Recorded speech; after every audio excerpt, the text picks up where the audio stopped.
episode 346. But I think the focus should be on taking care of our veterans, because if we take care of those, if we take care of those techs, those employees, they become advocates not only for the industry, staying in the automotive repair trade, but also advocates for your business, for your shop.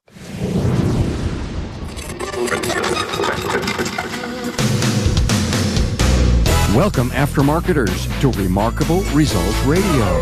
Listen to learn just one thing from today's episode on your journey to remarkable results.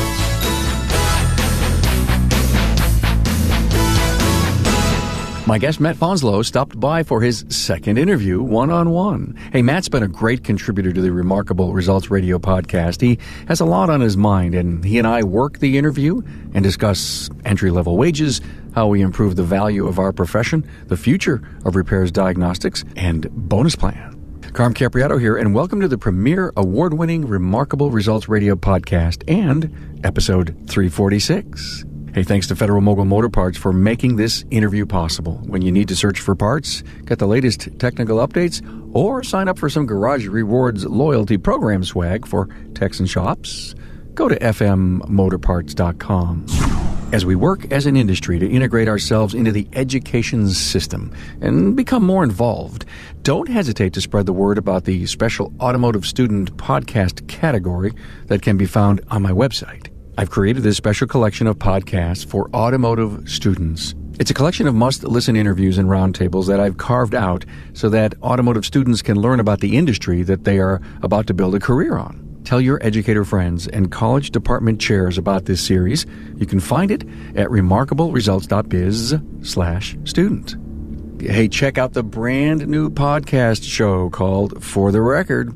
Find the new episodes at remarkableresults.biz/FTR and on all your podcast subscription services. We are also now on Google Podcasts. The network of listeners builds in the aftermarket's learning superhighway, and I'm honored to make so many connections like new Facebook friends Corey Shack, Rick Bingham, Jeff Welsh, John Vogel, and Stephen Marsh, and to my new Instagram followers Andy Masol and John Villa. We also like to welcome new LinkedIn connections, Devin Purcell, Andre Busco, and Gregory Setzer. Get connected. remarkableresults.biz/social. Calculating the contributions of each team member to the overall success of your business to create bonus plans can have a lot of variables, which includes compensation, productivity, efficiency, training, soft skills, margin, hours billed, and communications, among others. Matt Fanslow, a diagnostic technician, PICO instructor, and a member of the Tech Talk panel here on the show, and also shop manager at Riverside Automotive, shares his experience in implementing a new plan at the shop. There are a lot of important issues tackled in this episode, like the pros and cons of entry-level compensation. How will it affect veteran techs, and what are the rules of engagement with new techs coming into our trade? Matt also discusses how experienced techs will stay motivated and loyal to businesses by engaging them with DVI, all the while attracting younger customers through this new technology. Matt also goes into his futuristic mode and shares his take on the future of diagnostics through systems and technology where there would be a middleman similar to Alexa, communication back and forth. I think we're talking artificial intelligence here. So here's the rub. Would techs and specialists become less valuable? Listen to Matt Fanslow and also find the talking points in Matt's previous episodes at remarkableresults.biz/E346. Hey, now enjoy the second barter one-on-one with Matt Fanslow.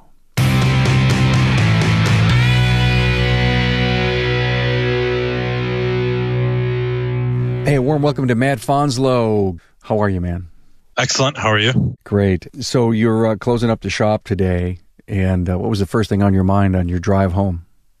I hope my internet works. I've had some historical issues with internet connections, so yeah, I hear you. A little bit of a stressor for me. Okay, what was the number 2? Be ready, kind of go over my thoughts and everything. Yeah. Shop related, a big challenge that came in, things you're thinking about on, with the direction you'd like to take the shop. I can't imagine working technicians today and shop managers like you are thinking about artificial intelligence. They're thinking of pay and bonus programs. They're thinking about training. comp plans, entry level, students, tech shortage. So what was that second most important thought? All the above. We just rolled out a bonus plan, if you will. So that was on my mind. I was checking numbers, just watching the other technicians, or really all the employees, I should say all the employees, how they're responding to it. And so far, it's been very favorable, very, very favorable. So I'm pretty excited about that. You brought the plan to the owner? He came to you with it? Okay, you did. Okay. Yeah. And you used your contacts in the industry to help refine this? I do feel like I used them. They helped me immensely. It's pretty awesome being able to speak with some of these individual shop owners, managers, business coaches, and namely the ones involved with the Remarkable Results podcast, and just how wonderful of people they are. It's supremely knowledgeable, but also just when you really get down to it, they're just really, really good people. And I ran some ideas by them. I feel like I should be naming names, honestly. Anybody can just basically see all these great industry colleagues that we have that we've interviewed. They're on the website. They're on the show. And, I was just thinking the other day, Matt, I was thinking talk about the great content that we have in these, these incredible interviews. Some of them are long, but you hang in there. They're very powerful in aggregate, the whole audio piece. But I started to think, is it about the quality of the content, or is it about the fact that we're solving problems for people? Probably a little bit of both. The most important thing is you're addressing problems and offering solutions or avenues to solutions. I think that's really what's driving this. But then the quality comes in too, and that's what separates you from everybody else. Is the quality is really, really high, both production value and then just the quality of your guests. Thanks for that. So you put a plan in place. The guys are excited about it. What have they come up and said to you? I think they just really liked the simplicity of it. It wasn't. There isn't a whole lot going on, a lot of different things to worry about. They can really just focus on doing what they do, and then anything that contributes to the more profitability of the shop. That's really all it's about. So in exchange for really focusing on individual performances, I've put some of that aside and focused on the outcome. I'm more concerned about the outcome. And then as management, just because we have a compensation package put together or a bonus plan put together doesn't mean we get to throw it in overdrive or even neutral and put our hands behind our heads and lean back and now watch the shop go. We still actually have to manage. So it's that portion, paying attention to the tech's individual performances rather than letting the system dictate their performance or pressure them one way or another to perform a certain way. Service writer or advisor, shop manager, techs. Everyone's involved. So it's really a team. Is it a team thing? Yes. It's a team thing. Very much team. Very much team. So it doesn't matter who gets what job, and it doesn't matter who helps sell a job. It's all team. All team. It benefits everybody to help one another. It benefits everyone to kind of work on their strong areas. So we're not, stealing tickets. It's like, this will be a gravy ticket for me. So-and-so might be better at that. And there's this one that's right up my alley. I'm going to grab this one. So, don't get me wrong. There's potential pitfalls involved because of, the focus is really on outcome, but I like it. I'm excited to see how it works, especially long term. I'm worried that there might be a honeymoon period for a few months and then it will start to lose its sparkle or whatnot. But I'm excited. I'm excited about it. What was the spark that kicked this off? Part of it was very selfish on my part. Very selfish. That I feel that there's been things I do and have been I'm lucky enough to be able to do on the side, if you will, with training, with attending these conferences and product expos or trade shows, and being involved with the network of technicians and managers I'm involved with and friends.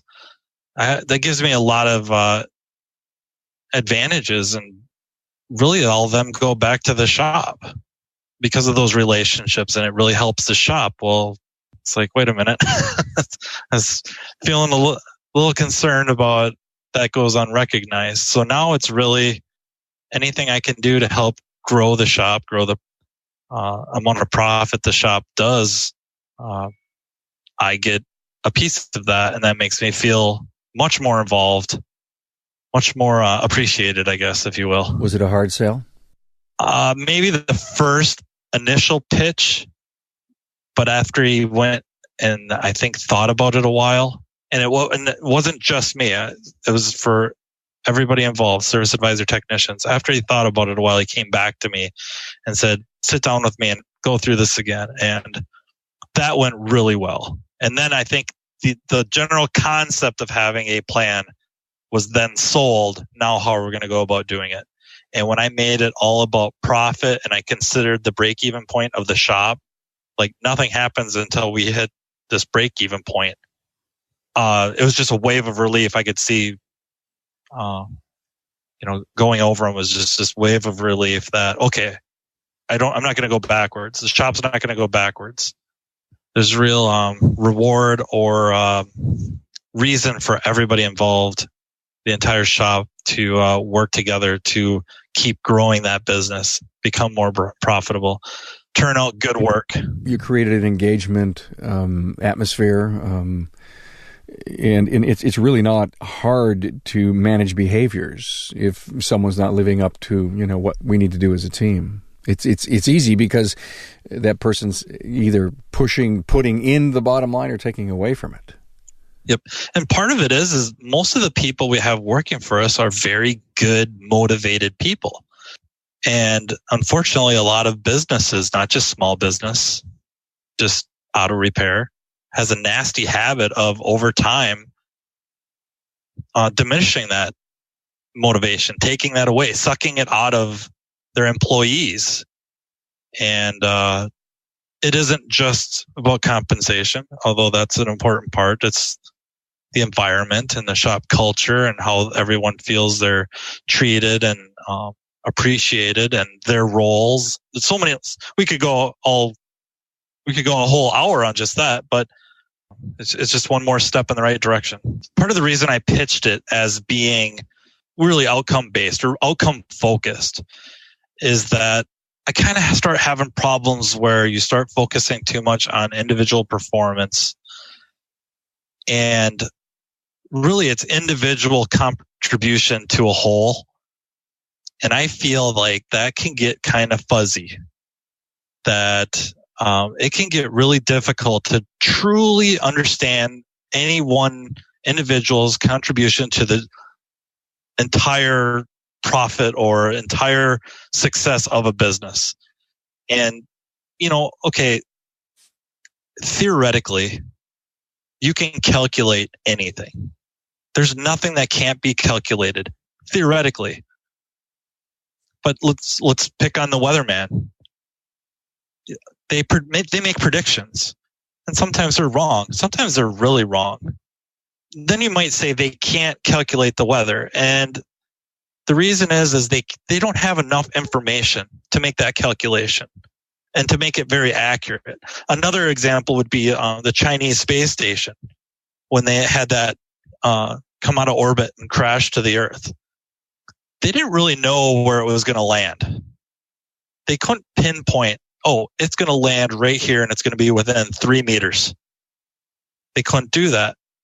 It's not because you theoretically can't. You theoretically could, but you need so much information to be able to make that calculation that accurate. So it's kind of like skipping rocks, where calculating a skipping rock might seem very simple, but there's a lot of things that happen on every individual skip. It's very difficult to calculate that out. You could do it with enough information, but generally we don't have that the time or the ability to gather that much information. So I find that to really truly calculate everyone's contribution to the overall success of a business gets to be really, really difficult.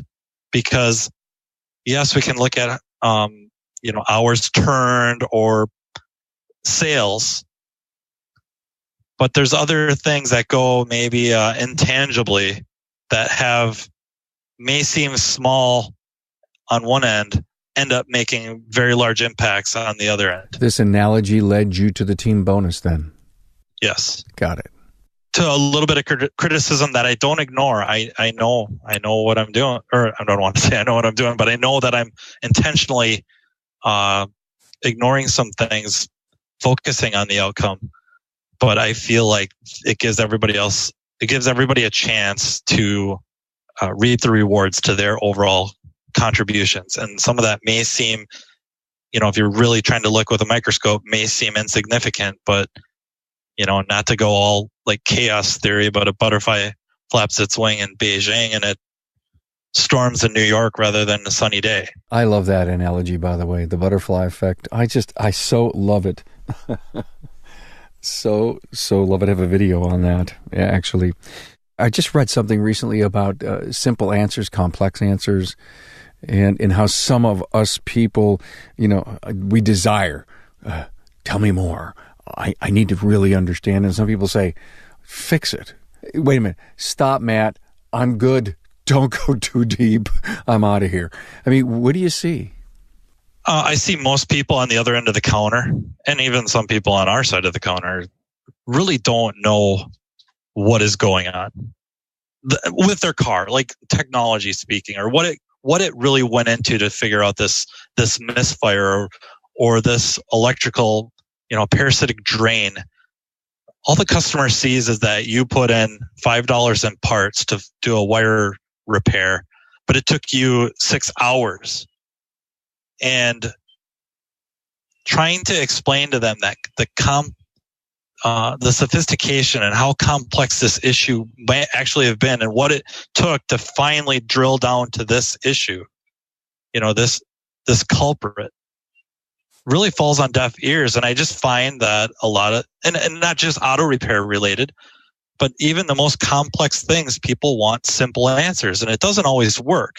And that's where a really good service advisor shines, as they can take the meat out of a complex, whatever, maybe a complex repair, complex protocol, pick out the, do a little bit of cherry picking and present it to a client and determine how much one way or the other, simple or complex, this particular customer or client wants to hear, and communicate it to them in a way that they now understand the value of what repair just took place.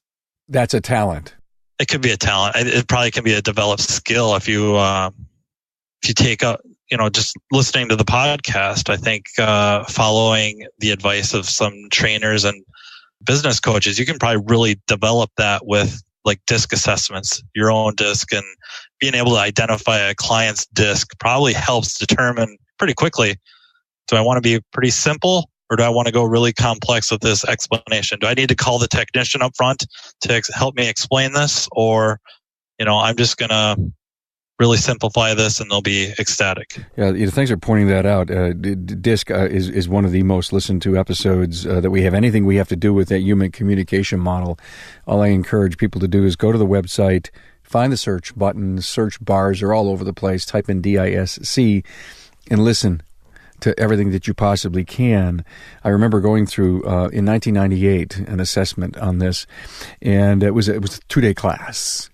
And they put every one of us who were in there up in the front of the room, and they said, observe Carm, observe Joe, and then we all sat down, we started to get into the different values, and then they put us up again, and they say, now, without giving this guy a test, look at him, look what he's wearing, how he's walking, how he's talking, and see if you could find his most dominant communication skill. And it was amazing how we just got to learn how people looked, how they dressed, how they walked, how they talked.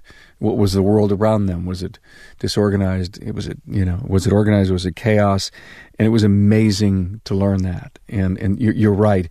So the complex sometimes needs to be brought to a customer in a simple form. But here I'm going to pay a bill that's worth $600 and $5 worth of parts that are in it. Does it require a pretty decent explanation? Or if the customer says, thank God, it's been bothering me, it's been killing me, thank you, I'll send you a turkey at Thanksgiving. They pay the bill and they go. And are we sometimes saying, well, wait a minute, let me explain to you exactly what happened? Are we sometimes making those mistakes? Yes. They don't need to know the technology. They don't need to know the technicalities of it. They just need to know that you brought it in, you addressed their concern, you care about them, you took care of it, you charge them a fair price, and you're going to stand behind it, and they don't need to know anything else. They don't care to know anything else. Yeah, but I don't know this customer too well. Let me give you a scenario, Matt. I don't know this customer too well. They've been in a couple of times. Maybe we were the last shop that finally fixed it for them. And they seem satisfied. They paid the bill and left. And we never confirmed or clarified. Are you sure you're okay? We can really help you with this explanation. We can kind of walk you through a wiring diagram, where we found it, why it took so long. Are you sure you're okay? You understand? Because they may turn around, go to dinner Friday night with their friends and say, hey, what's going on this week? Well, I paid $600 to find a short in my car. Are you kidding me? They could have gone over here and they would have done that for, $20, probably for free. And people start second guessing because they aren't equipped. They can't, well, wait a minute, I saw what this guy did and it was very involved and they had to keep. My point is sometimes we make a mistake because this person who doesn't get enough information, now maybe too much, too little. There's a medium point, and all I keep thinking about is confirm and clarify with the customer that they're satisfied, that they really do know what we did before you let them go. I mean, you can only do so much, but I think what I'm hearing from this, and I agree with you, is my initial response was focused a lot on just that conversation. But I think everything from taking the vehicle in to finally accepting the money for the invoice plays a huge role in what you're talking about. And I think like the digital vehicle inspection types, those type of systems where the tech, beyond just the safety inspection or the courtesy inspection is probably a better word to use, courtesy inspection. The actual process of diagnosis and repair, or inspection and repair of a complaint, and documentation with photos and video alleviates a lot of that. Got it. When a customer you found that broken wire under a seat somewhere, and you show them how far apart their car was taken, you show them some screenshots of a before and after on a test equipment, scope, scan tool, whatnot. That goes a long way to helping further build that value. And it doesn't take a whole long to do it. Doesn't take a whole lot of time to do that. I understand. Okay, thanks for that. I'm talking with Anthony Frohwein, a technical product specialist with Federal Mogul Motor Parts. Anthony, when you're in a shop, are you talking tech as well as product? Whenever I do a physical training, there is product incorporated part of the whole training overall, but it's to maximize the time, whether it's diagnostics, whether it's inspection, whether it's installation. So that way they understand that, hey, by skipping that extra 20 seconds by putting on this set of brake pads and not replacing the hardware, hey, this might be the reason why that I'm getting comebacks. And usually, being a ex-shop owner, I understand that the first time you get paid, the second time's free. And so are the techs really starving for this information? Oh, absolutely. A lot of times you have, we live in an industry where I like to say they cut the roast in half and they don't understand why, but they do it just because they've always been doing it type of an industry.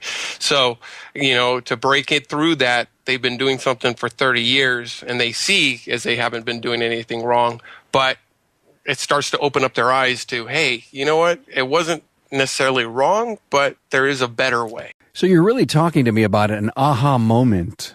Exactly. And tell me, when you see that happening more and more from technicians that you're out with.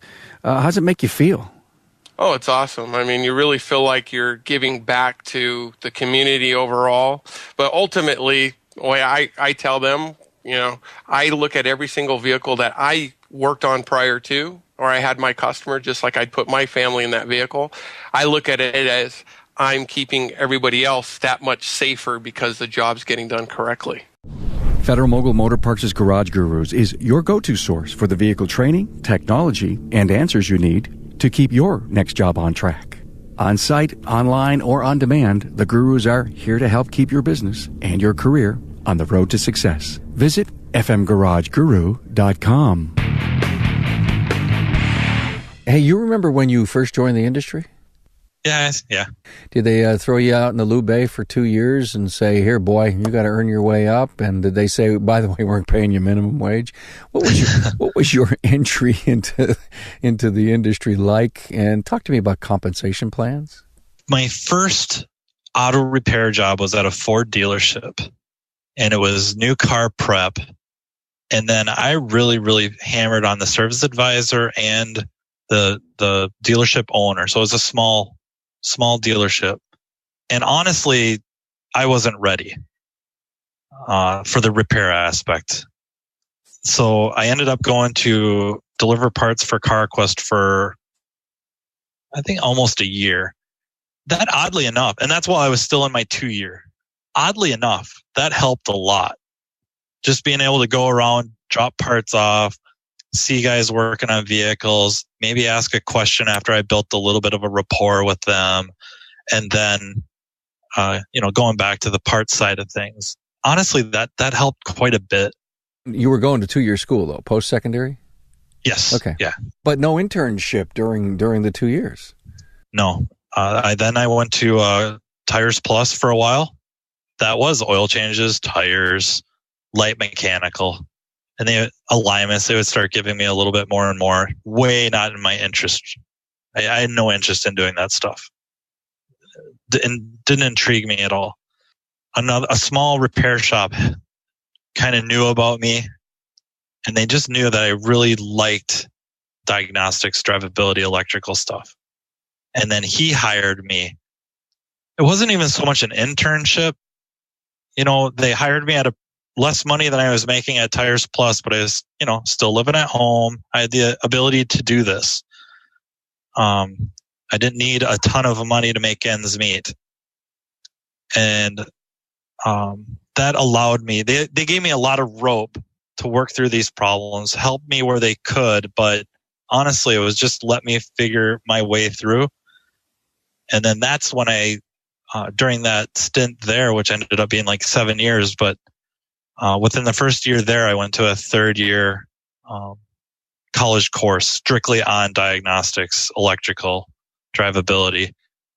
That was life-changing to come back and feel that much more competent and then be allowed the ability to apply it. You know what I mean? I was paid hourly, and I was given time to figure things out. Is the industry doing entry-level compensation right today, according to you? I'm worried about the trend. I think we're seeing a big surge. I think it's coming from a lot of places to start increasing the wages of those coming out of college, coming out of a trade school. I got to tell you, I disagree. And maybe that sounds crazy. I know they have student debt. I know they're going to most likely be expected to start buying some tools, and they're most likely going to get thrown on a lube rack or in front of a tire machine or sweeping the floors. But honestly, I think we got to start taking really much better care of our veterans. There's a lot of trades. There's a lot of careers. You get out of a college with your degree or on your way to getting your degree, and you work for quite a while for free or for a very, very low amount of money, and they just call it an internship. I think we could adopt a little bit of that. I would never suggest that we have these people coming out of the schools working for free, but I think the focus should be on taking care of our veterans, because if we take care of those, if we take care of those techs, those employees, they become advocates not only for the industry, staying in the automotive repair trade, but also advocates for your business, for your shop. What you're saying is if we're going to increase the starting wage of a new team member freshly into the industry, because we want to figure out how to keep them, and it's a millennial, so there's a different way of managing a millennial. We need to do the same for the people that got us where we are today. Or I'm saying leave their salaries on the low end, legitimately entry level, but give them a light at the end of the tunnel. That's more important than what they're making right now. If they can go at break time and say, I'm thinking about giving this up. I got a buddy, he's doing this, or a friend, she's doing that, and she's making more. And you have a couple of techs that have been with you a couple of years going, whoa, wait. You've only been doing this for so long. You're doing really good, but you're just starting out. Look at us. You can be just like us. You might need to work a little bit on this. You might need to work a little bit on that. I'm going to, come over and ask for help. We'll show you the way. But if you get to be pretty good, this is where you can end up. And I think that light at the end of the tunnel, that something worth striving for, is far, far more important than what they're getting at the moment. Especially if the people working for you are advocating like, this is a great place to work. So-and-so takes really good care of us. I'm doing really well. I'm set to retire at 62, 65, 67, whatever. This trade has done, been really good to me. This shop, this owner, this manager has been really good to me. That to me is far, far more important than a boost of a few dollars an hour entry level, and then the same complaint occurring and the veterans are going, hey dude, how old are you? Get out while you still can. I should have. And that's what they're getting right now. Every interview sparks these wild synopsises in my brain, and I write these thought points down, and one of them was career path. And, number one, I think it's important to outline that. But when you go out and say, hey, look at, Bobby's been with me 20 years, 15 years over here, and you say, this is a great place to work, good call, you say all the right things. No matter what you start the wage at, the point of it is that someone is looking for a home. I went to school for all this stuff. Where am I going? Okay, we'll give it a shot. Bring my toolbox. Let's see what happens. Ooh, I have a career path. I have benefits. And the guys that are working left to the right of this individual don't have anything to shore that up. You got a great chance of spinning that. But he'll stay, but he'll be looking for the quickest possible opportunity out. And one of the things, I interviewed Dwayne Myers on his apprentice program. It was actually just recently released, episode 335. A great, very smart episode, because we also interviewed the Secretary of State of the Department of Labor of the state of Maryland that has a very aggressive apprentice program, which Dwayne Meyer at Dynamic Automotive became part of. But one of his biggest takeaways in that episode, 335, and it just blew me away. And don't ask me why, after doing 335 episodes, it finally hit me hard. But he said, Carm, training is retention. I've known it. I never saw it put into these simple 3 words, but I know you agree. And so let's get into that, because Dwayne's taking them to Vision. He's paying for everything. He's paying them when they have to go to training during the day. He's making training a huge part of their culture, big benefit. And he realizes that all of his techs now managing one of 5 of his stores. All his techs are millennials. He's got a really dynamic business. Oh my God, that's the name of the business, Dynamic Automotive. When I say all that to you, Matt, you're a seasoned guy. Are these some of the right strategies to be doing? Oh, absolutely. I think anything you can do to make somebody feel like they're a part of something, and part of something successful, a contributor to something successful, somebody benefiting from that success and in the plans for the future. I think that's really important. Yeah, almost all encompassing. Right? Training is retention. Yeah, why would I have to go anywhere else? Anything I want to learn that's new that's coming out, probably within the next 3 months, he's sending me to class for it. Or we're doing an online, or there's someone coming in, or someone went to the class, came back, and shared with us what they learned. Yep, that's very important. Being able to go to those classes, come back, apply it, and share it with everybody, it just starts this culture. It's the beginning of changing the shop culture, right? So interesting. You talk about go to class, get the manual, pay a lot of money, come home. 2 weeks later, you're stuck. You pick up the phone, you call the instructor because he was so kind enough to give you his email or his phone number, and you tell him, hey, I'm stuck on something, and he says, page 76 of your manual. And so many trainers. Does that frustrate them that they don't go and really tough through and apply it? Or yeah, it might be frustrating. It might be disheartening. I think you're torn. Is it your presentation wasn't correct, at least for that person, or is it something where that's, I don't think it's a rare thing. I think that's actually quite common. Is a lot of attendees in a lot of classes, and they sit through it, and it could be and them as individuals. It could be them because it's 8:00 at night, and they just had worked all day. They're exhausted. But to go back to the shop and a few weeks later pull upon that memory of sitting in the classroom and that topic, and let me go grab that book, flip through it, get to that page, refresh your memory.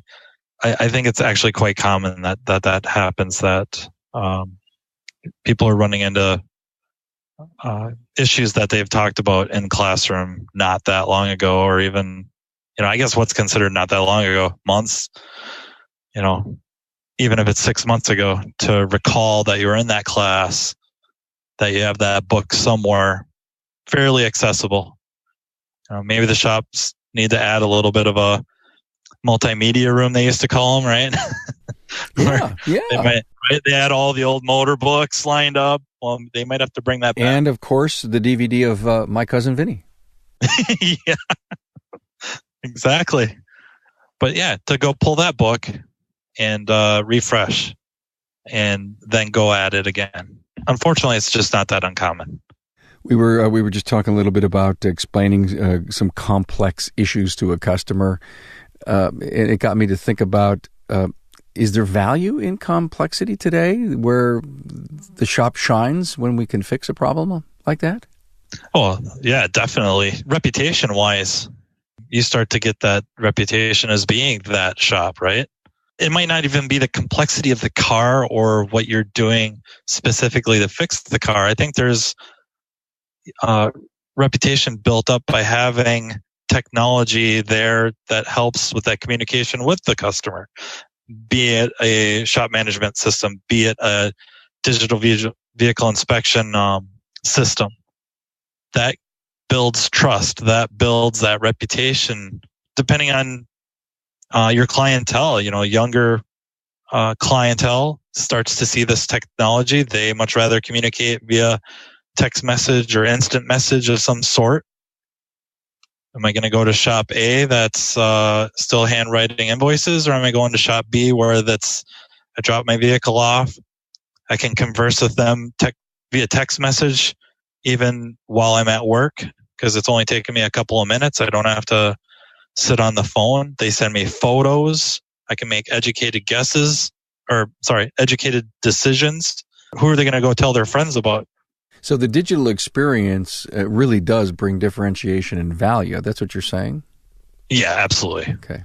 I find it so fascinating to be on so many of the social media sites, scottbrownsdiag.net, and looking at some of the case studies and the stories that are coming up and out of that.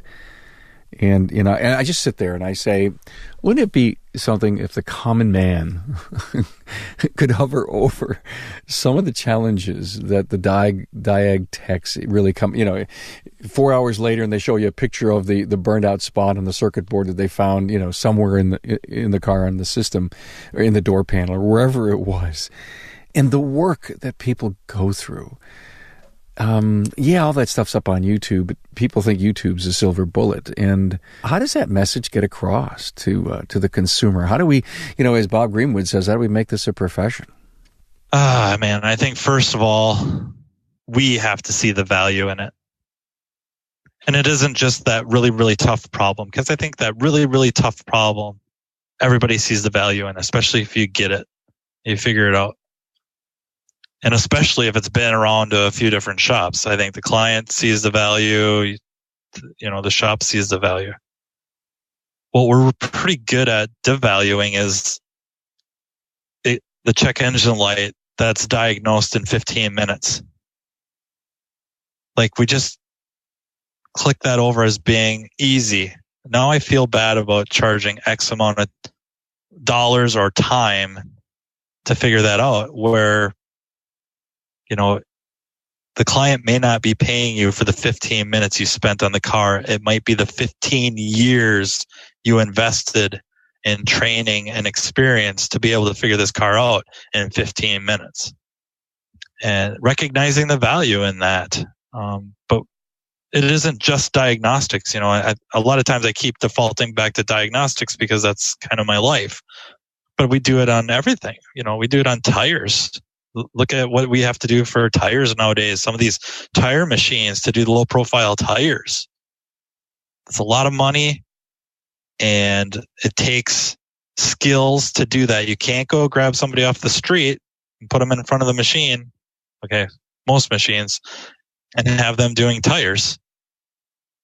There's value in doing that, but now we've made it one of those, I don't know, almost, maybe not quite a loss leader, but it's really not well charged for, well compensated for.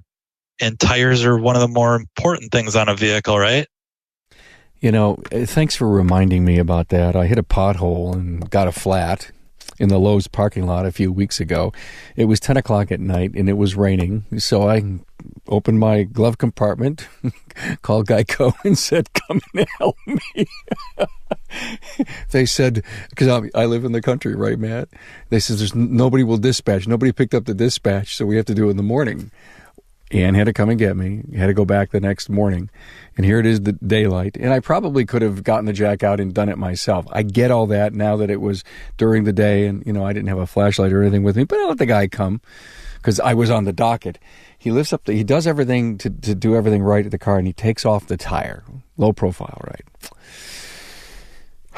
And I was blown away as to the real width of that tire. I had no idea the size of that tire, and all I was hoping is that I didn't ruin the rim, because the rim probably costs as much as all four tires. Probably, or yeah. the wheel. Hell, I'm showing my age by saying rim, right? Yep. We're in this incredibly high-tech world where there's a specialty almost in everything you touch on the car. Yeah, you just see it so often. And brake jobs, brake service, relinings, is the right terminology a commodity? Like, we just sell it at such a discount, yet it's so important. And every day, maybe every day is the wrong terminology, but more and more often, there's more to be done to do the job properly. We're starting to do more and more rear brake services where you need to have a scan tool connected. So the scan tools, and here we go again, back to the diagnostics, but more and more the scan tools are being involved, not so much to figure out what's wrong, but to actually do the repair. It's part of the repair process, part of the maintenance process. So this, it's getting to the point where almost every bay is going to have a scan tool of some sort. And one of the first things they do is plug in. So when's the day going to come that part, let's call it a wheel bearing, has a really incredible sensor built into it. I mean, it knows vibrations and, everything that has to do with the quality. It knows the, if you will, the frequencies of when it runs good, and it knows the frequencies when it runs bad. And now you plug into the car, and I'm maybe oversimplifying that somebody could just plug into the whatever jack there's going to be someday, and the computer and every part on there is going to speak back to you. But do you see that coming up?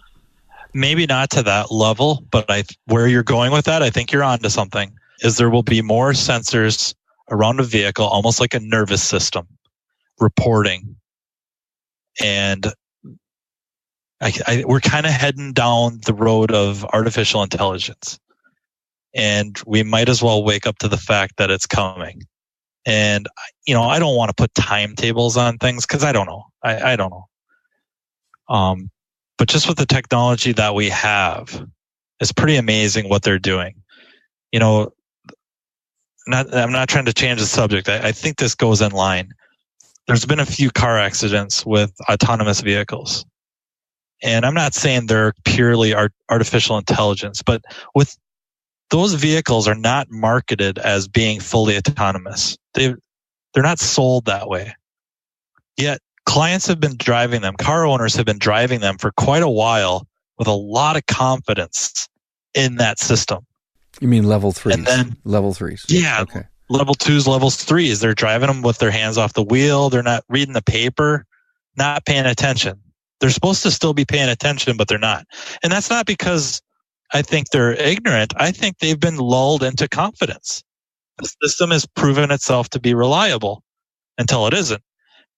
Where I'm going with that is I don't think there's a whole lot more that needs to be done on a car to start adding these things that you're talking about. So maybe it isn't a sensor built into the wheel bearing, but maybe there's a sensor on the right front corner, the left front corner, and whatnot that reports certain things like vibration. And then a system, like you're saying, it knows what's good and bad. It does. Math will be able to determine, we know what the frequencies that are coming from the right front of the car is when it was new on flat, smooth roads. So you go out and you take this car in a learn mode on a nice flat surface for 2 miles, and you put it in a diag mode, and it comes up and it starts showing you areas of the car or a suggested part that is putting off a frequency that may suggest that the bearing has only 6 months of life left to it or something like that. Yeah, it's not unrealistic. I don't think that we may be, I used to have a theory or an idea, I guess. I used to have an idea that more and more diagnostic decisions would be taken out of technicians' hands because we would have an either onboard and offboard diagnostic system that was basically a very elaborate trouble tree.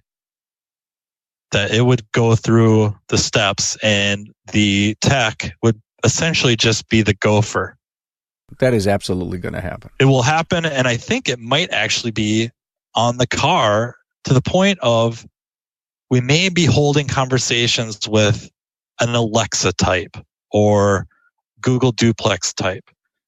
Like they are picking up stuff with language that is mind-boggling.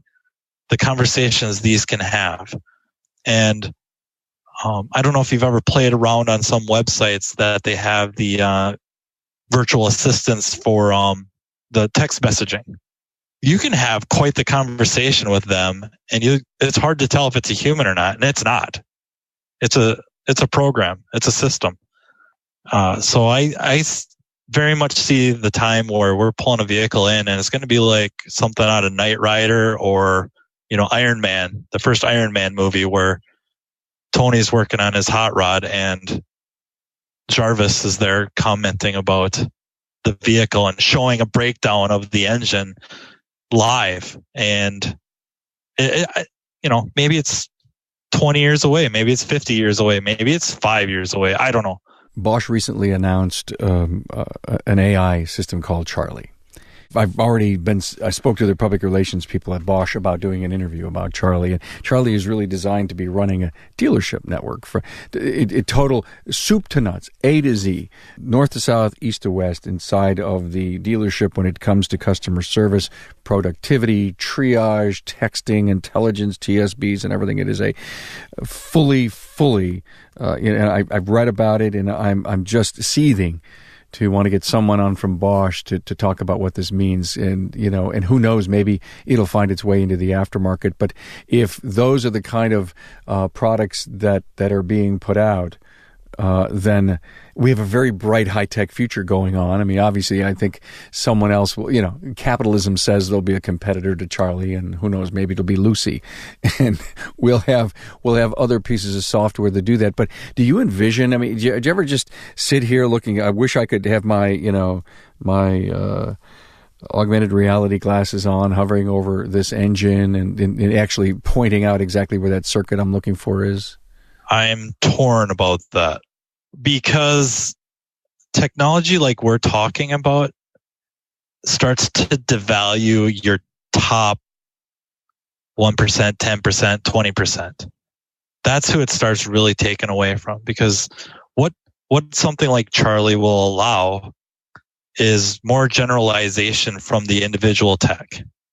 So a lot of the podcasts, rightfully so, talk a lot about specialization because there's so much stuff to know. So you might be able to be a bumper to bumper tech, very, very productive bumper to bumper tech on a car line or two. You start getting outside of that, I think you start pushing that. I'm sure there's individuals out there that are, but as a whole, it gets to be really difficult to be bumper to bumper, anything and everything on a car, auto repair, maybe not auto body, but auto repair, and remain as productive doing heavy line mechanical and diagnostics and maintenance. So we start specializing, right? We either specialize in some car lines, we specialize in certain areas of auto repair, be it, diagnostics or heavy line, stuff like that. And then expand the number of car lines serviced. Charlie starts to eliminate that because I don't have to remember it all. I don't have to know it all.